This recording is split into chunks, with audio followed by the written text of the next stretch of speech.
Hi, I'm Amanda Morin, a writer and parent advocate. And I'm Lexi Walters-Wright, community manager for Understood.org. And we are In It. In It is a podcast from Understood for Parents.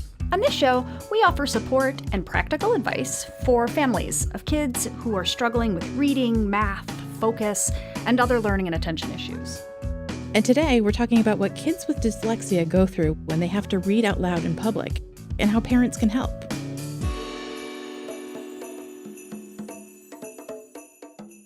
School was a nightmare for me. It was literally the last place I wanted to be. The only good thing for me is that at my school, there was an outdoor rink. This is Brent Sopel, former Stanley Cup champion with the Chicago Blackhawks. An awesome hockey player, but not an awesome student. Probably because Brent went through most of his school years without a diagnosis for what he later learned was pretty severe dyslexia. He talked about his experiences in a video for Understood. I was in 9th grade English class and I was asked to read. I panicked in my mind. I'm like, how can I get out of this? What do I do? I just started sweating. I was guessing at words, and you hear kids laughing and snickering and trying to figure out what I'm reading or what is going on. Still plays in my head, this many years later. The number of people that we hear from who have this exact issue where reading in public is terrifying. So many folks write into us about this. And Tina Turner writes about this in her autobiography. Governor Gavin Newsom has talked about his dyslexia making it hard for him to read in public.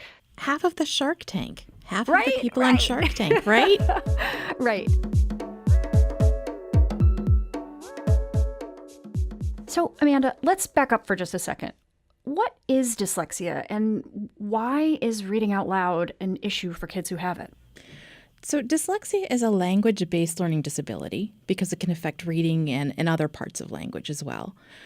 And when it affects reading, it makes it really hard for kids to decode words, to sound out what the words are, to make sense of them, and to read fluently. So what happens when a kid who already has trouble reading is now put in front of a group of his friends? I think probably the same thing that happens when any of us are put into a group of our friends having to do something that's really tough for us, right? Yeah.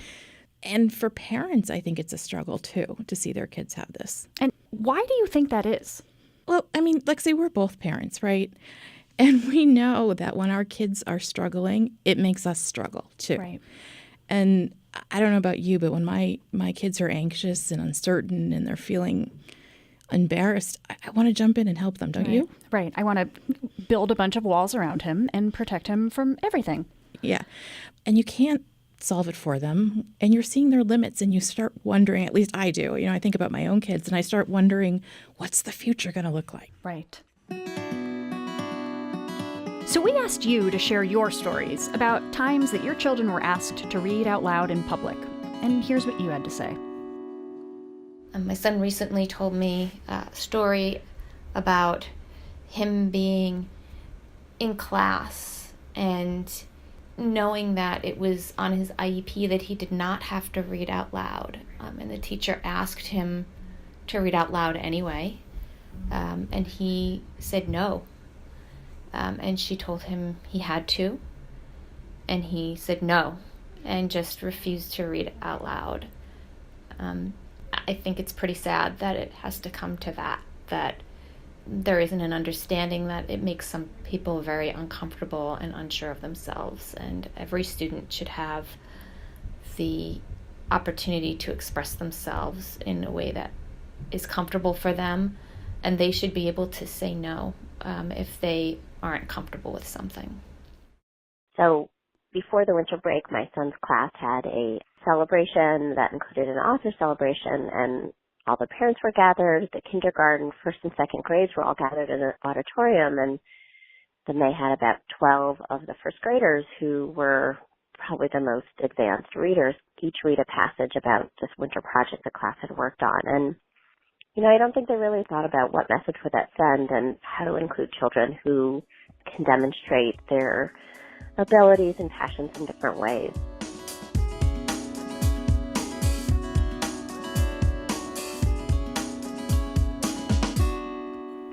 Hey, Bob. Hi, guys. How are you? Bob Cunningham is a learning and attention issues expert at Understood, and he has a lot of experience working on this challenge with kids, their teachers, and their parents. So reading out loud comes up a lot in a typical classroom. Why is that, and what's the value of it? There's a couple reasons that teachers want kids to read aloud. One of the things is just for the sharing element of it, right? It's a way for you to participate together in an activity. Another reason is that it helps kids practice their fluency, right? So it's not only kids with dyslexia who need to practice developing fluency in reading. All kids need that. Reading out loud is a good way to do that. One of the other reasons that you'll have students read out loud is because it gives you, as the listener, an easy way to kind of critique their reading. Oh, this is what I'm noticing. I'm noticing this child has trouble with this or that element of reading. And the reason I know that is because I'm actually hearing what they're reading and saying to themselves. So it's an easier form of correcting. What is it about reading out loud in front of other people that is or can be so challenging for someone with dyslexia? Yeah, so you actually hit on both parts of the issue. One is the reading out loud, and the other one is the in front of a bunch of people. And you really have to think about both of those things, right? So somebody with dyslexia is going to have issues with the reading itself. Usually that looks like less fluent reading, right? So reading is more difficult. It's choppier for them. The other part of the issue is that a lot of people do not find it fun at all to be speaking or reading in front of large groups of people anyway. And then if this is something that you know you have difficulty with going in reading, you're going to have even more trouble with it probably. Right. So it's both of those things. So it's not just stage fright, and it's not just fear of public speaking. No, it's different from that because you're actually asking someone to do something that is sort of most difficult for them. And you're asking them to do it in front of a large group of people. And usually that means you're asking them to do it in front of some people whose opinions they really care about. Oh, wow.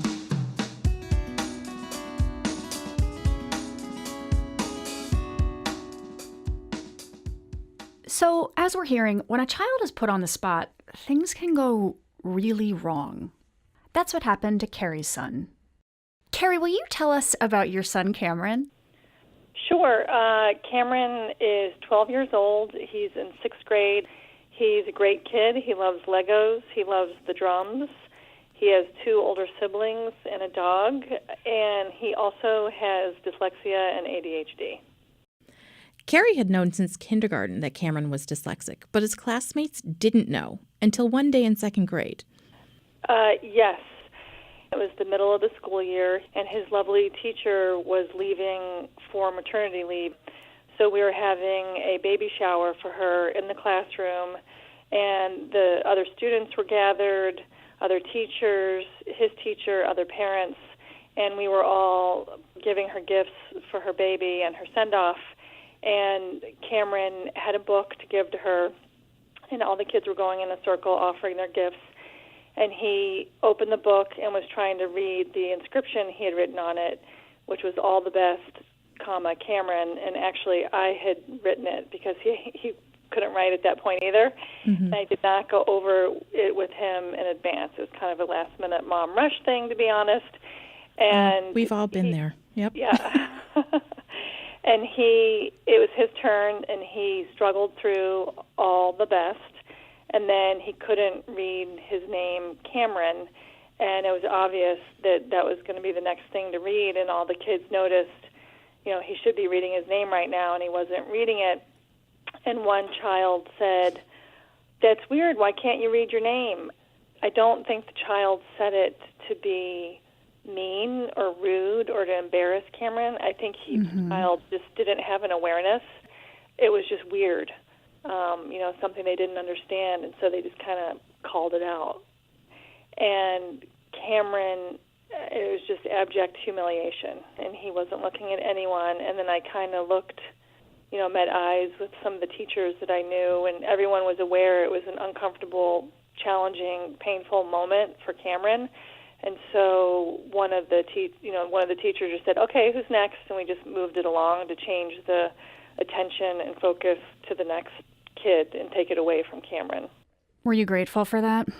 Yes, very grateful. And I kind of spun out into like an anxious place myself. My mind just kind of started racing, and I also just felt really sad. After the incident in Cameron's classroom, Carrie decided she needed to do something about it. So she spoke to Cameron's teacher and asked if it was okay if she came in to teach the students about dyslexia.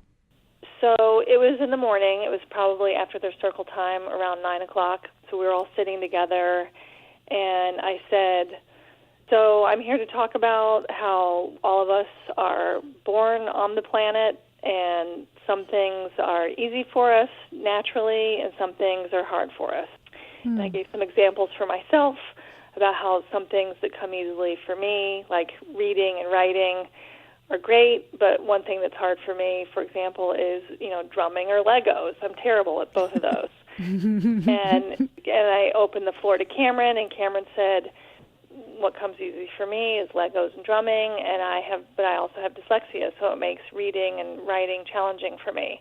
And then we spent a little bit of time discussing what dyslexia is, and maybe people have noticed that Cameron has had a hard time reading aloud in class, or that when he did a writing assignment for a history fair project, his writing assignment was a little bit shorter and may have taken him longer to finish. I did pass around some examples of famous people who have dyslexia, and I tried to come up with people that they would know or could engage with, like Alexander Graham Bell supposedly had dyslexia, and I brought a landline telephone, and most of these kids had never seen a landline telephone, so we passed it around. I thought that was really cool. There was an actor I talked about. I passed around his picture, Channing Tatum, who was in the Lego movies, as one of the voices. Oh, yeah. So then we went around the circle, and all the kids talked about things they knew for themselves that were challenging, and then things that were easy for them. And it went a lot deeper and was more poignant than I expected it to be. I thought they might say, "I'm good at soccer, but I'm not good at taking out the garbage." And the kids, this one little boy goes, "I'm a really good athlete, but I'm challenged because sometimes I get angry, and I'm really working hard on my anger and to be more patient with people." Wow. And it was really, really amazing to see all these kids trusting each other with their vulnerabilities. Carrie, you really, really thought this through. I mean, wow. So you finished this presentation. Did they clap? They did, yeah. It was kind of like a big warm fuzzies celebration. Oh.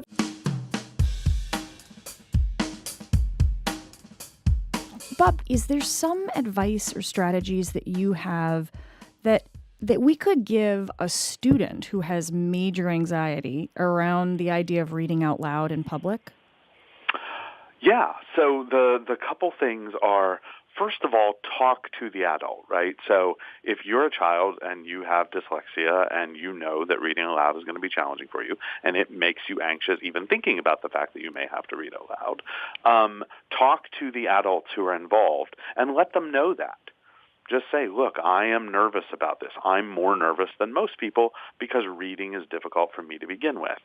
They will most likely do something about that, whether it's take time to practice it with you, whether it's give it to you in advance, whether it's allow you to listen to them read it out loud a few times so that you can use your really good memory to help you as you're reading it. There's a whole bunch of things that can be done, but I always encourage students or children to go ahead and talk about the fact that you know this is going to be hard.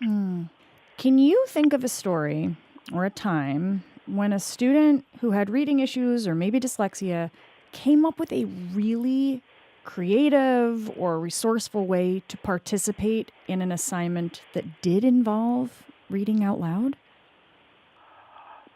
So one of the things that I saw a teacher do that I thought was particularly kind of inventive and made everyone in the class feel good about it, was there was a student who had real kind of reading issues, and it was really challenging for him, and he got really frustrated about it and things like that. But he'd been working really hard with his parents and with the teacher and with the reading specialist, and he developed a pretty strong sight word vocabulary, actually. Tell me what a sight word is. Sure. Sight word is a word that you recognize automatically without having to sound it out. So this boy developed a pretty good sight word vocabulary, and so the teacher was very familiar with the boy's sight word vocabulary.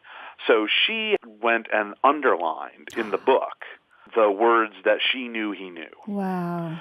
So when he came up, he was a little choppy reading until he got to those words or those series of words that he knew, and then he just kind of blew through it. So everybody was really kind of excited for him that he got up and did that because everybody knew that it was a big deal. The other thing that I saw, which is a little bit funnier story, is sometimes teachers will have kids read aloud in their groups, right? And then each group has to do a kind of a round-robin reading, which is one kid reads a little bit, and then the next kid picks up and reads a little bit, and then the next kid picks up and reads a little bit. So the group that actually, it was 3 kids, and they had a girl who had dyslexia and was really not a fluid kind of reader. And so what that group did was they gave her the part of the reading that sort of repeated itself. So she got that one sort of group of 2 or 3 sentences down, and it occurred at the end of each, I'll call it paragraph.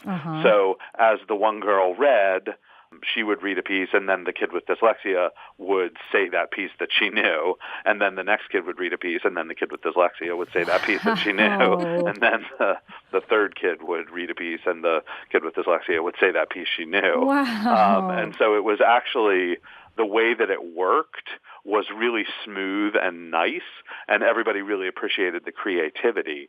And I don't even think that it dawned on the kids in the other groups that these girls, these 3 girls, had done that so that their friend with dyslexia could fully participate. That's such a good friend. Yeah, it really was, and it wasn't an idea that the teacher gave them. What a canny solution, right? Yeah, the kids came up with that on their own.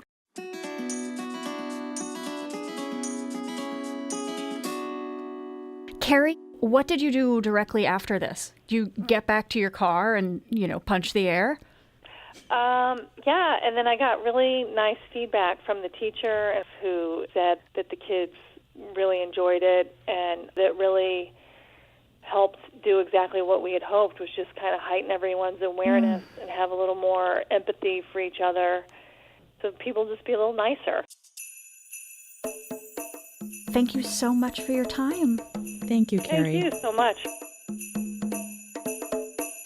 A lot of you had your own success stories to share. I'm Eddie, and ways that I've been working on reading in public is that I have started taking an acting class to help me feel more comfortable just being in front of people. As the mom of a daughter with receptive and expressive language challenges, I find myself often exhausted, feeling like I need to protect her, to save her from embarrassment or challenges, and manage teachers and supports to ensure that she gets what she needs. And I had a moment when my daughter was doing a poetry slam unit for school. She had worked really hard to create this poem, and it was the final presentation in front of the whole school. Not every kid had to go up, and my daughter jumped up and volunteered. And the pit in my stomach of, oh my God, what's going to happen? I hope this goes okay. I hope she doesn't freeze. I hope she doesn't stumble on her words. Is she ready to do this? And she got up and she owned that poetry.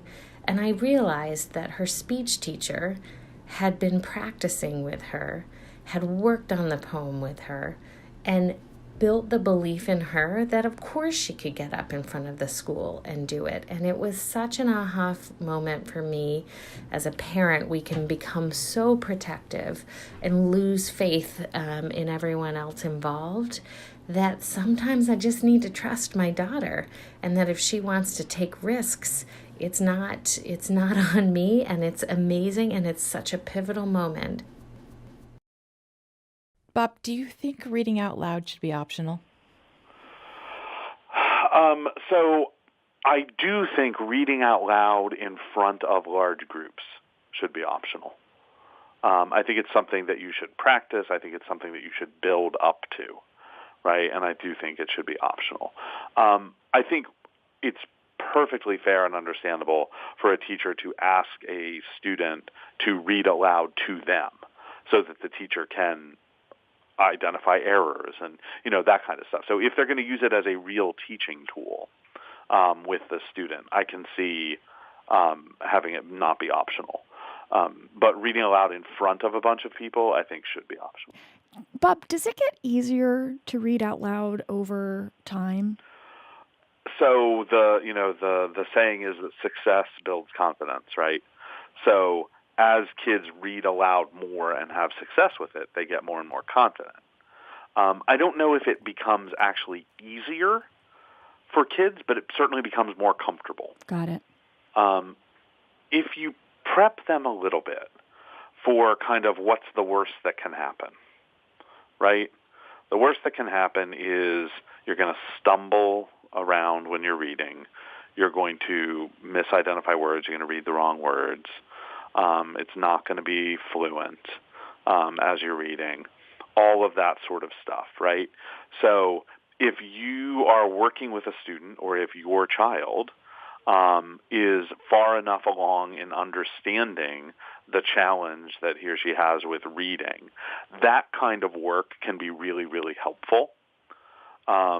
Because once a child puts it in perspective, right, that's what that's about. It's about putting it in perspective. Right. Yes, I might get up there, I might fumble, I might stumble. It's not a secret to me, to my teacher, to my parents, or really to any of my classmates that reading is hard for me. So I'm going to get up there and I'm going to do it.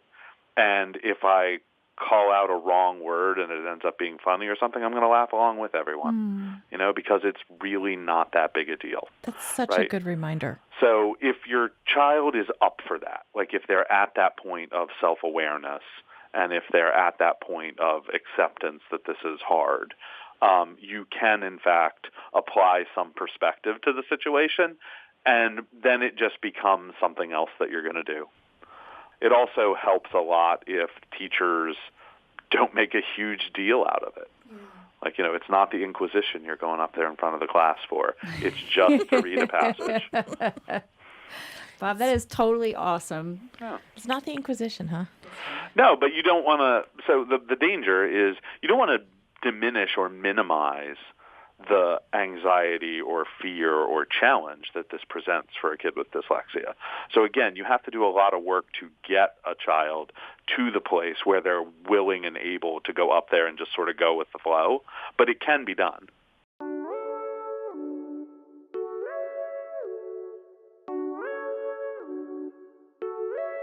Bob's right. It's not the Inquisition, and you don't have to make a huge deal out of it.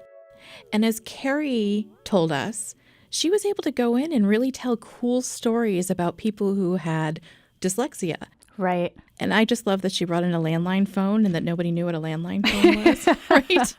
They're not as old as us. And I bet other parents had really creative solutions to these kinds of situations too. Well, that makes me wonder. I would love to hear from our listeners what their creative experiences have been in sharing their child's learning and attention issues, whether or not it was dyslexia or a different issue with either a school or a family member or a friend. We'd love to hear. You've been listening to In It, a podcast from Understood for Parents. Our website is understood.org, where you can find all sorts of free resources for people raising kids with learning and attention issues. We want to hear what you think of our show. In It is for you. So we want to make sure you're getting what you need.